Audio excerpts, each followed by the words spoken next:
Outdated digs, finding the funds to renovate homes for the disabled. Protesting the police, a local group calls for Columbia's chief to step down. And in sports, Missouri Tiger hoops try their best to sink Navy. KOMU 8 News at 10 starts now. From Studio 8A, coverage you can count on in high definition. This is KOMU 8 News at 10. Good evening, everyone. I'm Heather Trumpfheller. And I'm Danielle McCarthy. We saw our first snowfall this week, but it looks like we'll see raindrops before our next flurries. Yes, and we'll hand it off to Elizabeth McGiffin, who has tonight's first weather. The first and only LGBTQ community center in mid-Missouri reopened today. The center project was founded to serve the LGBTQ community in mid-Missouri and fundraised for 6 years to build their original community center back in May of 2009. After closing down in 2010 to move locations, the center project has picked a new board of directors and a new location in downtown Columbia on St. James Street. Board member for the center project, Dustin Hampton, says this new board has some great things planned for the community. With the new board and the new space, there's a lot of new energy, and I expect to see a lot of new programming coming out, a lot of opportunities for people to come in and learn something.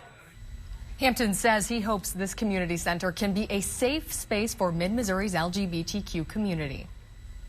A small group of petitioners gathered in front of the Columbia Post Office today asking for the resignation of Columbia Police Chief Ken Burton.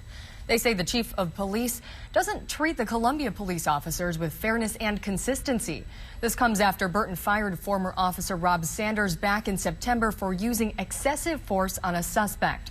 The group plans on presenting the petition and signatures to the city council and manager next month.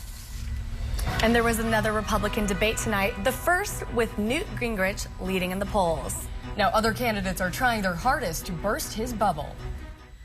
Tens of thousands of people across Russia today protested against Prime Minister Vladimir Putin, his political party, and allegations of electoral fraud.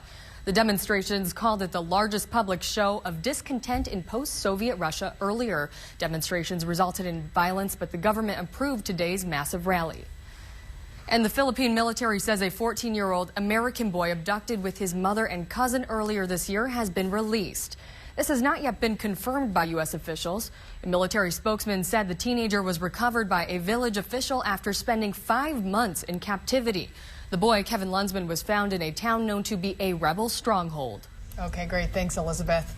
The Los Angeles Angels introduced its new first baseman today. Coming up in sports, see what former Cardinals first baseman Albert Pujols had to say about his new home. Breaking news late this evening, Jefferson City police are responding to a possible shooting at the Capitol Plaza Hotel. Authorities aren't saying much right now, but KRCG is reporting several roads around the hotel are blocked off by Jefferson City police vehicles. This is a developing situation, and we will update you as we get more information. Some fat cats donate their millions to political campaigns, but then there's the literal fat cats. Meet the third richest animal in the world. That's Tomasino, a stray cat from Italy. His owner died last month, leaving behind $13 million just for the cat. But that's actually illegal in Italy. A nurse for the late owner is the executor of the will. She'll use it to help Tomasino and other neglected animals. That's it for KOMU 8 News at 10. All the stories you saw in today's newscast are available at KOMU.com. And be sure to check out our Facebook page at KOMU.com/Facebook. Thanks for watching. Have a great night.